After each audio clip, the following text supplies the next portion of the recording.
అధిక బరువు అనేక సమస్యలకు కారణం. సాహితీ యోగా ఆన్లైన్ క్లాసులో జాయిన్ అవ్వండి. Welcome to Suman TV. నేను మీ Suman TV Nag. Bollywood star hero Saif Ali Khan. So అతనికి సంబంధించినటువంటి వాటిలో కనుక మనం చూస్తే కుట్ర జరిగిందా, డబ్బు కోసమే ఇదంతా జరిగిందా, ఎఫ్ఐఆర్లో అసలు ఏముంది, దీనికి సంబంధించినటువంటి పూర్తి వివరాలు ఈరోజు మనతో పాటు హైకోర్టు అడ్వకేట్ అలగిరి రవీంద్రనాథ్ గారు ఉన్నారు. అది వారి మాట్లాడి తెలుసుకుందాం. Hello sir. హాయ్ అండి నాగరాజ్ గారు. సైఫ్ అలీ ఖాన్ బాంద్రా లాంటి పెద్ద ప్రదేశంలో అంటే ముంబైలోనే టాప్ సెలబ్రిటీస్ ఉండేటువంటి ప్లేస్ అది. అక్కడే మనిషికి ప్రొటెక్షన్ లేదు అని అంటే క్వశ్చన్ మార్క్స్ 100 వేసుకోవచ్చని చెప్పడంలో ఏమాత్రం సందేహం లేదండి. అసలు సైఫ్ అలీ ఖాన్ విషయంలో జరిగింది ఏంటి, ఎఫ్ఐఆర్లో ఏం చెప్పబడింది? వెస్ట్ బాంద్రా, ముంబై ఈ ప్రాంతంలో ఒక గేటెడ్ కమ్యూనిటీ, అది కూడా ఈ టవర్స్ ఉన్న కంప్లీట్గా గేటెడ్ కమ్యూనిటీ. ఈ గేటెడ్ కమ్యూనిటీలో హయ్యెస్ట్ సెక్యూరిటీ ఉన్నటువంటి ఒక ప్రదేశం.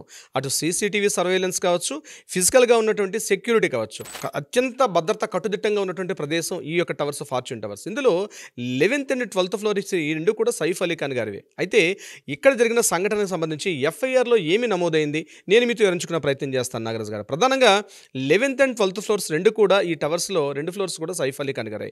ఇందులో టోటల్గా 5 రూమ్స్ పైన ఉంటాయి. ఇందులో 5 రూమ్స్ ఉంటాయని చెప్పి అక్కడ ఆమెతో పనిచేసేటువంటి ఎవరైతే ఈ యొక్క టేక్ కేర్ ఉన్నారో, ముఖ్యంగా ఈయనకి 2 అబ్బాయిలు సైఫ్ అలీ ఖాన్ గారికి, ఒకరు తైమూర్ అలీ ఖాన్ అండ్ జహంగీర్ అలీ ఖాన్.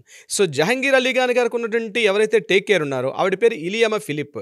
ఇలియామా ఫిలిప్ గారే యాక్చువల్గా ప్రత్యక్షంగా ఈ యొక్క సంఘటనలో ఆవిడ పార్టిసిపేట్ చేసిన వ్యక్తి. ఈ సంఘటనకు సంబంధించి ఆవిడ మాత్రం ఎఫ్ఐఆర్ ఫైల్ చేశారు. అంటే ఆవిడ ఇచ్చినటువంటి రిపోర్ట్ బేస్ చేసుకొని ముంబై పోలీసులు ఎఫ్ఐఆర్ ఫైల్ చేయడం జరిగింది. అయితే ఆవిడ చెప్పినటువంటి ఈ యొక్క ఎంటైర్ స్టోరీ అనేది నేను మీతో బేస్డ్ ఆన్ ద ఎఫ్ఐఆర్ రిపోర్ట్ని మీతో పంచుకునే ప్రయత్నం చేస్తాను. ఎఫ్ఐఆర్లో ఆవిడ చెప్పినటువంటి మాటలు ఏంటంటే, రాత్రి 11 గంటల సమయంలో జహంగీర్ ఖాన్ పడుకునే సమయంలో నేను ఆయనకి కంప్లీట్గా ఆయనకి కావాల్సిన మెడిసిన్స్ ఆయనతో మాట్లాడుకున్న తర్వాత 11 o'clockకి ఆయనకు ఉన్నటువంటి సెపరేట్ రూమ్లో ఆయన నిద్రపుచ్చేసాను. నేను మరలా నా రూమ్కి వచ్చి పడుకున్నాను.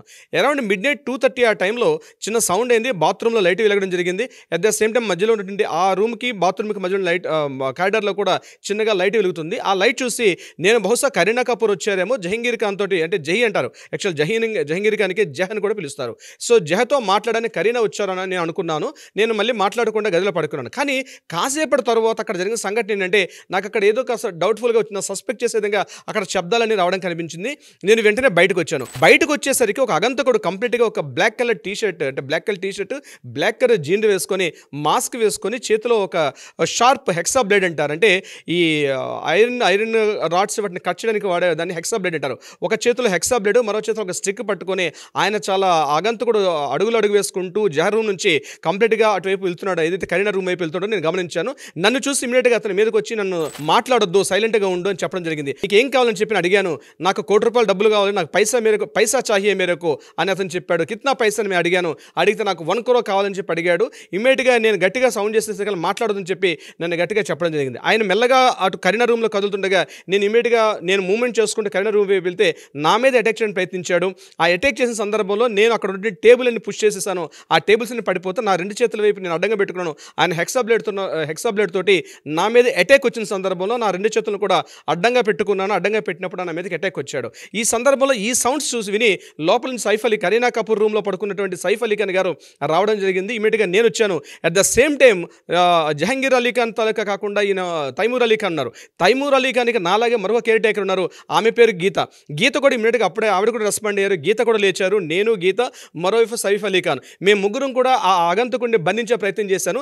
వెంటనే ఏదైతే ఏ రూమ్ నుంచి వచ్చానో ఆ రూమ్ వెనుక వైపు నుంచి నేను లాక్ చేసే ప్రయత్నం చేయగానే ఇమీడియట్గా సైఫ్ అలీ ఖాన్ గారు ఎవరు నువ్వు ఎందుకు వచ్చావు అని చెప్పి మాట్లాడడం జరిగింది. అట్ ద సేమ్ టైం ఆగంతకుడు ఈ యొక్క సైఫ్ అలీ ఖాన్ ఇద్దరు కూడా ఒకరి మీద ఒకరు గట్టిగా కలియబడడం జరిగింది. కోట్లాట్లు ఇమీడియట్గా అతను షార్ప్ కొట్టి ఆ హెక్సా బ్లేడ్ తోటి అతని మీద అటాక్ చేశారు. ఇమీడియట్గా ఆయన్ని ముందుగా ఎడమ చేతి వైపు ఉన్నటువంటి ఆయన ఎడమ చేతి వైపు గట్టిగా కొట్టారు. కొట్టిన తర్వాత ఆయన కత్తితో గట్టిగా పొడిచాడు. హెక్సా బ్లేడ్ తోటి గట్టిగా ఆయన హిట్టింగ్ చేశాడు సైఫ్ అలీ ఖాన్ గారికి. ఇమీడియట్గా బ్లడ్డింగ్ వచ్చింది. ఆయన పడిపోయారు అక్కడ. నేను మరలా వెనక్కి వెళ్ళేసరికి ఆయన ఆ హడావుడు అక్కడంతా చిందరవందరగా అయిపోయిన తర్వాత ఆయన ఇమీడియట్గా వెనక డోర్ నుంచి ఆయన బయటకు పారిపోయాడు. ఇది యాక్చువల్ జరిగింది మార్నింగ్ 2:30 అని చెప్పి ఇలియామా ఫిలిప్ అని చెప్పి ఎవరైతే జహంగీర్ అలీ ఖాన్, అంటే సైఫ్ అలీ ఖాన్ గారికి కరీనా కపూర్కి ఉన్నటువంటి చిన్న అబ్బాయి అయినటువంటి ఈ జహంగీర్ అలీ ఖాన్ తాలూకా కేర్ టేకర్ చెప్పినటువంటి స్టేట్మెంట్ ఎఫ్ఐఆర్లో నమోదైనటువంటి ఇన్ఫర్మేషన్ అయితే ఇది. దీన్ని బేస్ చేసుకుని పోలీసులు ఎఫ్ఐఆర్ నమోదు చేశారు. బిఎన్ఎస్ భారతీయ న్యాయ సమితి ప్రకారం సెక్షన్ 311 అంటే రాబరీ కిందకు వస్తుంది section 311. At the same time 312 అంటే రాబరీకి వాడుతున్నటువంటి హత్యా ప్రయత్నం చేయడం, రాబరీకి వాడుతూ ఆగంతకుడు హత్య అంటే డెత్ ఇన్సల్ట్ చేయడం కోసం చెప్పి వాడుతున్న దానికి సెక్షన్ 312 అంటారు. అట్ ద సేమ్ టైం 331(6), 331(7) అంటే హత్యాయత్నం చేయడానికి వాడినట్టు ఆయుధం అతను కంప్లీట్గా అక్కడ దుండగుడు ఆ యొక్క ట్రెస్ పాసింగ్ అంటే ఆ వ్యక్తిగతంగా ఉన్నటువంటి ఏదైతే తన ఇంటిలోకి చొరబాటు యత్నం చేయడం కూడా ఇది సెక్షన్ 331(7) కిందకు వస్తుంది. ఇట్లా 4 సెక్షన్స్ కింద ఎఫ్ఐఆర్ అయితే నమోదు చేయడం జరిగింది నాగరాజు గారు. అయితే ఇది యాక్చువల్గా బేస్డ్ అంతా ఎఫ్ఐఆర్ రిపోర్ట్. దీంట్లో పోలీసులు చెప్పినటువంటి ప్రాథమిక విచారణ ప్రకారం ఏంటంటే ఇది కేవలం ఎవరో ఒక ఆగంతకుడు, ఒక అపరిచిత వ్యక్తి, ఒక అనుమానాస్పద వ్యక్తి డైరెక్ట్గా ఇంట్లోకి ప్రవేశించాడు. ఆ ప్రవేశించడం కూడా ఏదైతే ఎమర్జెన్సీ ఉంటుందో అంటే ఈ హై రైజ్ టవర్స్ ఉన్న బిల్డింగ్స్ ఏం చేస్తారంటే ఈ అగ్నిమాపక అంటే ఫైర్ వ్యాన్ తిరగడం కోసం చెప్పి కొంత స్పేస్ విడిచిపెడతారు. అంటే పిల్లర్ టు వాల్ మధ్యలో కనీసం ఒక 10 మీటర్ స్పేస్ ఉంటుంది. అంటే హైయెస్ట్ రైజ్ టవర్స్ ఉంటాయి కాబట్టి అగ్నిమాపక ఏమైనా ఫైర్ సేఫ్టీ కోసం చెప్పి వ్యాన్ తిరగడం కోసం చెప్పి అక్కడ మూవ్మెంట్ ఇస్తారు. ఏదైనా హై రైజ్ టవర్స్ వల్ల కూడా ఏదైనా ప్రమాదం జరిగితే ఎమర్జెన్సీగా దిగిపోవడం కోసం చెప్పి రెగ్యులర్ స్టేర్ కేస్ కాకుండా లిఫ్ట్ కాకుండా ఎమర్జెన్సీ ఒక స్టేర్ కేస్ అనేవి అది common per master plan approval ప్రకారం ఉంటుంది. అటు నుంచి దొండగుడు ముఖ్యంగా అగంతకుడు వచ్చాడని చెప్పి పోలీసులు చెప్పడం జరుగుతుంది.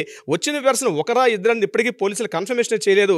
మనకు దొరుకుతున్నటువంటి ఇన్ఫర్మేషన్స్ ప్రకారం ఒకరు అంటారు, కొంతమంది ఇద్దరు అంటారు. బట్ ఇచ్చినటువంటి ఎఫ్ఐఆర్ రిపోర్ట్ ప్రకారం అయితే మాత్రం ఒకరు అన్నట్టుగా ఇన్ఫర్మేషన్ అయితే మనకి ఆ ఎఫ్ఐఆర్ బేస్డ్ అంతా రిపోర్ట్ ప్రకారం మనకు తెలిసింది.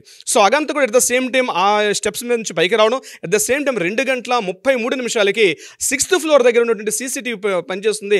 ఆ సీసీటీవీ ఫుటేజ్లో అగంతకుడు ఒక black colour T shirt, black colour jean, అదేవిధంగా స్కార్ఫ్ అంటే ఎడమ భుజం మీద ఒక స్కార్ఫ్ వేసుకొని ఒక బ్యాగ్ కూడా అతను హ్యాంగ్ చేసుకుంటూ కిందకి దిగుతున్నాడు. సో ఇది యాక్చువల్గా మనకి పోలీసులు రిలీజ్ చేసేట ఒక CCTV footage.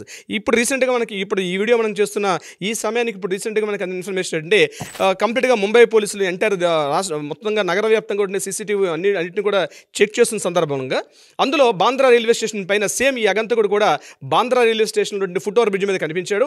At the same time ఆయన వసాయి నుంచి నల్సంపూర్ ఉన్నటువంటి ఆ ప్రాంతానికి వెళ్తున్న ట్రైన్ వైపు వెళ్తున్నట్టుగా కూడా కొంత పోలీసు సస్పెక్ట్ చేస్తారు. జస్ట్ ఇది తాజా వార్త యాక్చువల్గా అంటే ఈ వీడియో మనం చేస్తున్న సమయానికి ఇది పోలీసులు ఏదైతే వ్యక్తి కనిపించాడో అట్ ద సేమ్ టైం మనకు అదే ఫుటేజ్ ఇక్కడ కనిపిస్తుంది. అయితే ఇక్కడ ఈ యొక్క విషయానికి సంబంధించి ఈ సైఫ్ అలీ ఖాన్ గారి ఇంట్లో జరిగిన దాడికి సంబంధించి అనేక రకాల కోణాలు బయటపడుతున్నాయి.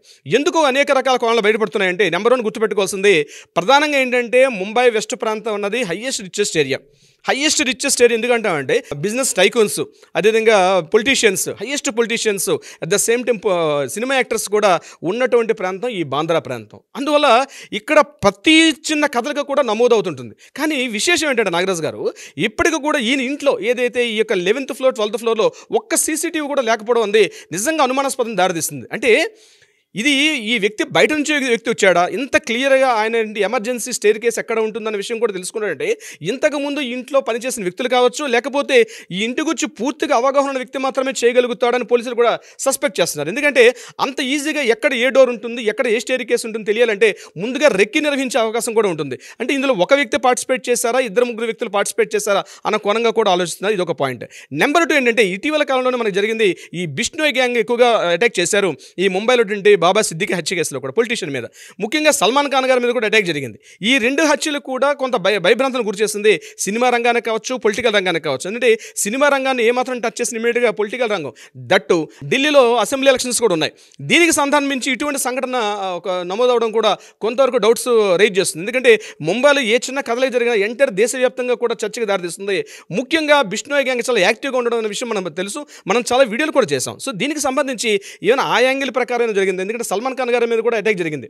సో ఆయన ఆల్రెడీ తన సెక్యూరిటీ సిబ్బందిని పెంచుకున్నారు. సో ఇటువంటి ఒక పర్సన్, ఇంత హైయెస్ట్ సెక్యూరిటీ ఉన్న పర్సన్ అంత సెక్యూరిటీ లేకుండా, సీసీటీవీ సర్వేలెన్స్ లేకుండా, ఏమీ లేకుండా ఎలా ఉండడం. అయితే ప్రధానంగా పోలీసు సస్పెక్ట్ చేస్తుంటే ఈ సంఘటనకు 1 వీక్ బ్యాక్ ఈయన స్విట్జర్లాండ్ వెళ్ళారు. సైఫ్ అలీ ఖాన్ గారు తన కుటుంబ సమేతంగా స్విట్జర్లాండ్ వెళ్ళి అక్కడ కొద్ది రోజులు ఉండి ఇటీవల కాలంలో రావడం జరిగింది. సో ఇప్పుడు ఇక్కడ ఎంట్రన్స్లో ఉన్న సెక్యూరిటీ సిబ్బందిని పరిశీలించినప్పుడు ఎవరైతే అగంతకుడు గడిచిన 24 గంటల్లో ఇటువంటి వ్యక్తి మన బిల్డింగ్లో ప్రవేశించాలని చెప్పి అక్కడ ఉన్న సీసీటీవీ ఫుటేజ్ కావచ్చు, కావచ్చు, సెక్యూరిటీ సిబ్బంది కూడా చెప్తున్నారు. సో ఇక్కడ పర్సన్ 2 days బిఫోర్ కూడా ఇటువంటి వ్యక్తి కనిపించలేదు. అంటే ఒకవేళ ముందే ఈ పర్సన్ ఆ ఇంట్లో ప్రవేశించి అక్కడ ఉండడం జరిగిందా? ఎందుకంటే వీళ్ళు స్విట్జర్లాండ్ టూర్లో ఉన్నప్పుడే ఈ పర్సన్ అక్కడ దాక్కుని ఉండి ఇటువంటి హత్యా ప్రయత్నాన్ని దారితీశాడా? అంటే ఈ ఒకవేళ 2 days ముందో 3 days ముందో ప్రవేశించినట్లయితే ఆగంతకుడు యొక్క కదలికలను ఏమాత్రం పసిగట్టలేదా? ఇక్కడ పనిచేస్తుండే సిబ్బంది కావచ్చు, సెక్యూరిటీ సిబ్బంది కావచ్చు, లేకపోతే ఇప్పుడు నేను చెప్పిన కేర్ టేకర్స్ కావచ్చు, వంట వాళ్ళు కావచ్చు, పని వాళ్ళు కావచ్చు, ఇటువంటి టోటల్ అందరూ కూడా అంటే అంత 2 days పాటు కనిపించకుండా ఆ పర్సన్ ఉంటాడా? అంటే ఈ యొక్క మొత్తం అంతా కూడా సస్పెక్ట్ చేయాల్సి వస్తుంది.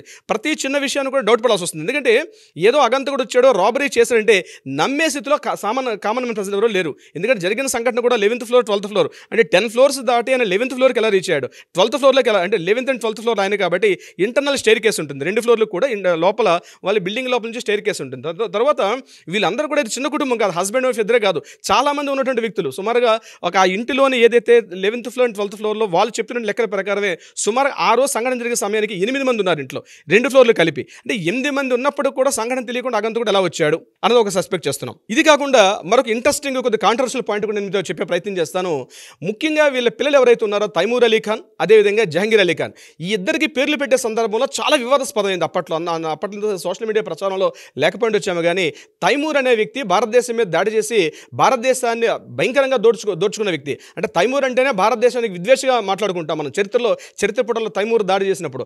అటువంటి భారతదేశ దోపిడీ దొంగ యొక్క పేరుని తన కొడుకు పేరు పెట్టుకున్నప్పుడు చాలా వివాదాస్పదం అయ్యాడు Saif Ali Khan. At the same time Jahangir Ali Khan పేరు పెట్టుకున్నప్పుడు కూడా చాలామంది ఇటువంటి విషయాల మీద కూడా చాలా వివాదాలు రేకెత్తించారు. అప్పట్లో మీడియా ప్రచారం చాలా ఎక్కువ జరిగింది, ముఖ్యంగా ప్రింట్ మీడియా అండ్ ఎలక్ట్రానిక్ మీడియాలో. ఇంకా సోషల్ మీడియా అప్పట్లో ఇంకా ఇంత పూర్తిగా ప్రచారం రాలేదు.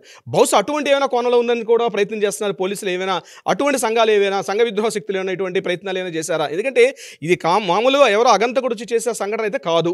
ఖచ్చితంగా దీంతో కుట్ర కోణం దాకి ఉందా? నాట్ ఓన్లీ బిష్ణోయ్ గ్యాంగ్ ఒకటే ఉందా? ఇంకా ఎట్ ద సేమ్ టైం అంటే పొలిటీషియన్స్ ఏమి ఇటువంటి సంఘటనలు ఏం చేసినట్లయితే సైఫ్ అలీ ఖాన్ గారు మీకు ముఖ్యంగా ఆయన ఆస్తుల మీద మనకు బాగా తెలుసు. సుమారుగా 3,000 కోట్ల పైబడి ఆయన ఆస్తులు తెలుసు. ఏవైనా అంతర్గతంగా ఏవైనా ఆస్తులు గొడవలు ఏమైనా ఉన్నాయా వీళ్ళ మీద? వ్యాపార లావాదేవీలకు సంబంధించి ఉన్నాయా? ఎందుకంటే ముంబై లాంటి ప్రాంతంలో అన్నది ఏ చిన్న సంఘటన జరిగినా, ముఖ్యంగా విఐపీస్ ప్రాంతంలో ఏ చిన్న సంఘటన జరిగినా ఎంటైర్ ముంబై ఒకటే కాకుండా ఇప్పుడు నేను చెప్పినట్టుగా భారతదేశం మీద మొత్తానికి కూడా దాని మీద ఒక ఇన్ఫ్లుయెన్స్ ఉంటుంది. కాబట్టి ఇటువంటి సంఘటన జరగడం అనేది కొంత సస్పెక్ట్ చేస్తున్నారు. అంటే అనేక కోణాలు ఉంటాయి. ఏదో ఒక అగంతకుడు వచ్చేసి ఇల్లు చేసేసాడన్న సంఘటన అయితే నమ్మే స్థితిలో ఎవ్వరు కూడా ప్రజలైతే లేరు. నాగరాజు గారు, చూద్దామండి ఏ మేరకు ఉంటుంది అనేది. బట్ దీనిపై అయితే ప్రతి ఒక్కరికి కథనం ప్రకారం కనుక మనం చూసుకుంటే చాలా చర్చలకు దారితీసే అవకాశం ఉందని చెప్పడంలో ఏమాత్రం డౌట్ లేదు. రకరకాల కథనాలు అయితే చూస్తున్నాం మనం. ఒక డౌట్ అయితే డెఫినెట్గా ఉంది, అసలు ఏం జరిగి ఉండొచ్చు, ఎందుకు అని. ఎందుకంటే ముంబైలో, బాంద్రా లాంటి ప్లేస్లో ఇలాంటివి జరుగుతున్నాయి అని అంటే, ఎస్పెషల్లీ సెలబ్రిటీస్ ఉండేటువంటి ఏరియాలో, అది కూడా అక్కడ సీసీ ఫుటేజ్ పనిచేయలేదు అని అంటేనే చాలా రకాలుగా ఆలోచించాల్సినటువంటి క్వశ్చన్ ఇది. చూద్దాం ఏ మేరకు ఉంటుంది అనేది అప్డేట్స్ ప్రకారం అయితే. Anyways thank you so much Ravindranath గారు. Thank you so much Nagaraju గారు.